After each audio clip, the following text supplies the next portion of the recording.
We ready to do this or what? I'm in. All's fair in love and war. Why you backing out now? I'm just saying we need to be careful. We do whatever it takes for love. You're not alone, okay? We do whatever it takes for power. It's him or me, Kane. After this, you ain't never gonna be the same. Love and War. Tamar Braxton sung that song the best. What a beautiful oxymoron, because we've got a lot of love and war going on in this season of Power Book 2. And in this final episode trailer finale, it looks to be a lot of love and war going on. And usually there are no rules when there's love and war, because the two shouldn't be mixing in the first place. And we're going to break this trailer down. Be sure to subscribe to my channel. If you are interested in joining me on my other social media handles, I've got IG, I've got Twitter. I would love for you to join me on both of those platforms and continue to send me all you guys' wonderful messages and trailer clips and theories. I'll be taking them over there. This week, don't forget, we've got Mark Dart tomorrow, Tuesday at noon. Then we've got Random TV Reviews Wednesday at 9 p.m. And then Thursday, we've got Hightown's own Janelle, played by Crystal Lee Brown. It is very important that when I have these guests, you guys come and support so that people in the future can know that we've got a rocking crowd, which you guys are. You guys are the best. Let's watch the trailer one more time, and then we'll break it down clip by clip. We ready to do this or what? I'm in. All's fair in love and war. Why you backing out now? I'm just saying we need to be careful. We do whatever it takes for love. You're not alone, okay? We do whatever it takes for power. It's him or me, Kane. After this, you ain't never gonna be the same. So, in the beginning, we've got Drew talking to Daddy Lorenzo. Daddy Lorenzo is saying, Drew, you ready to do this? What in the world could they be talking about? We've already seen Lorenzo and Drew go make these drug deals. And we know right now that where they're going to get their product from. Is he talking about going to rob Mecca one more time? What could he be possibly be talking about? I think that what Daddy is talking about is he wants Drew to handle his business with Booty Duty Everett.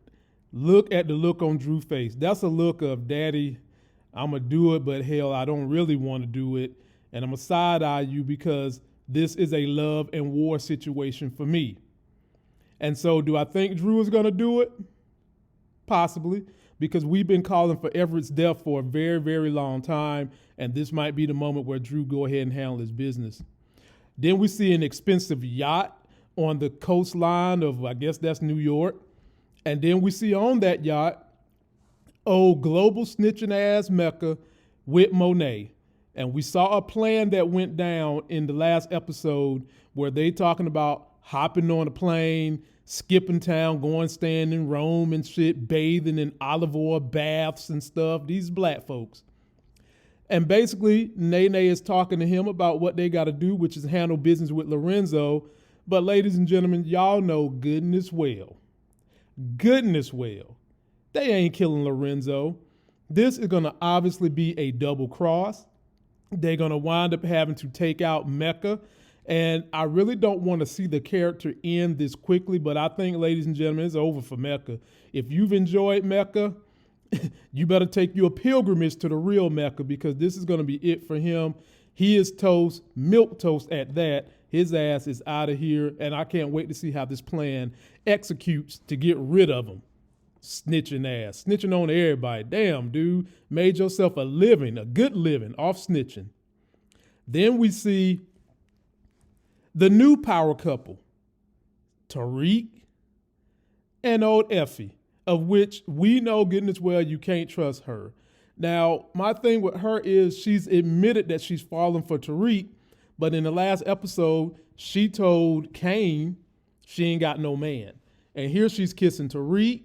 She looks happy as hell, and that's because she's taking care of the competition. She thinks she got rid of one of the girls, but she ain't done nothing to Diana. And when them two fight, my money is on Diana, and I'm still hoping that we get that threesome with the two. And then we've got them embracing and having a conversation about who's there for Tariq, and Effie's giving him that look. And I just love the way this young actress can go from, she can wear multiple looks, and in all of them, she's nailing the hell out of them. I mean, if I was, Tariq's character, I would be very susceptible to her advances as well, because right here, what she's got on her wedding attire, like she about to get married and shit. She's looking damn good and very convincing. She plays a great role of acting through her face, and she would have me. I would give her that ring that they stole from Mecca. That ring would be going right here to Effie because she is convincing me. But the thing with Tariq is, we know Tariq is willing to throw anybody under the bus for himself, and that's evidence because when you get to the next clip, you see him in the trial. And then he's looking back, and look who looks to be either about to take the stand or just walking in the courtroom. It's his homeboy Braden. And Braden is doing a damn good job of acting through his face too. That look that he's giving Tariq is the look of, bruh, I am about to tell everything on your ass. You is going to jail for what you did by uncovering the secrets of my family. And remember, y'all, Braden gave me the exclusive Snyder cut of the picture because he knew I wasn't going to give it to Tariq. So here it is again. You got Sweeney dressed in blackface as O.J. Simpson, looking more like Beast from the X-Men. And then you've got Braden's daddy dressed up in blackface, looking like Nicole. And the whole reason the daddy got on the blackface for Nicole is because she used to love to tan, and when she tanned, her ass almost looked black. But in any event, he's about to take the stand or possibly walking in the courtroom. And Trace is the one who's supposed to take the stand to give the family immunity. I'm wondering if Braden, trying to stay loyal to the game, get up there and completely throw Kane under the bus, or maybe he will throw himself under the bus in an event to save Tariq. Do I think he's going to rat on Tariq? No. What I want to see happen is somehow, some way, they can plant all this other stuff on someone else, and that someone else might be Trace. He doesn't really care for his brother. His brother's got too much information, and maybe they can somehow or another say that it's Trace is the culprit of all this, and maybe that's what Braden will say. We get Monet talking to her son Kane, basically saying, look, it's either you got to make a choice. And I think this trailer wants us to think that the choice that Kane is supposed to make is between Monet or Lorenzo. But we all know that this plan that they're plotting, leaving with Mecca, is not going to go down like that. So I'm thinking that what she's talking about is, Kane, you're going to have to pick me or Mecca. Because right now, Kane has the most to gain from Mecca because Kane still feels like Lorenzo is going to put Drew as the number one, and he doesn't want that. He doesn't want that. And Kane is also in a dilemma with his own mama because the oldest child now, we done learned, is old Freaky Zeke, Mr. She don't know nothing. Professor Miggle, she don't know nothing. And Kane is probably sitting here thinking, I could ride off with this dude Mecca and be living the life, and we could be doing this thing the way we need to do it. But you got this backdoor plan to really take him out, help out Lorenzo. And it's going to be interesting to see the whole dialogue in this conversation. But Kane is sitting there looking. Look at the look on Kane's face, man. Kane's got this quagmire look on his face like somebody threw an egg at him, and he's trying to figure out what the hell we're going to do. And then we see Tariq talking to Kane saying your life is going to be forever changed. And then we see what appears to be Tariq and Kane, guns in hand, running off somewhere. I don't know who they about to take out, what's the plan here, but they are running to do something. And I'm assuming maybe this plan has something to do with how they're going to double cross Mecca. And then we also see Tariq himself holding a gun, breaking in somewhere. And the thing with Tariq is, ladies and gentlemen, don't forget he's still rocking that ankle monitor. So it ain't but so many places Tariq can go.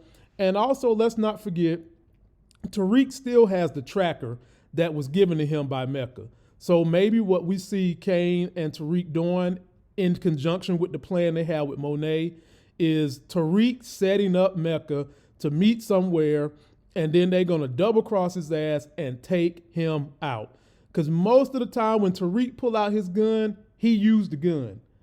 Think about that. When Tariq pull out the gun, that boy is using his damn gun. He don't just pull out his gun for nothing. And then in the very last scene, we see Drew pulling his gun on somebody while Kane is trying to hold him back, and Drew actually has blood on his face. If you could see the picture, he's got blood running down his face, and somebody is on the ground. My guess is that's either Lil Guap or Trace. Could be Braden, but we know that Braden ain't gonna die. So that could be Lil Guap who done resurfaced, and Kane is trying to hold him back because at the end of the day, Dad still has some feelings for Lil Guap, and I think that that's Lil Guap. Now, the first thing they want us to think is that is Booty Duty Everett, but that's not Everett. Dude too light to be Everett. That's either Lil Guap who done resurfaced through the incinerator, or possibly Trace. Whoever it is, looks like they are in the trunk of a car somewhere, or somehow, some way they done found them in a back alley. And if it's a back alley, that's 100% Lil Guap. But I want to know what you guys think on who this is. So ladies and gentlemen, that is the trailer breakdown. Post your comments below. I think we're all in agreement that Effie did not kill Lauren. She just took her out, maybe sent her somewhere, maybe got her being held hostage at some point in time. And don't forget to like this video. Join us tonight as we go live at 9 p.m. Are we going to break the record we had last week? We had 1,650 in the live. I'm trying to get us to 2,000 as we get ready to see Tommy's show come in. Be sure to join me tomorrow at noon with Mark Dart. And then we got random TV reviews coming on Wednesday at 9 p.m. And then, of course, Janelle from Hightown joins us on Thursday night at 9 p.m. Till that next sexy as hell video, I'll see you.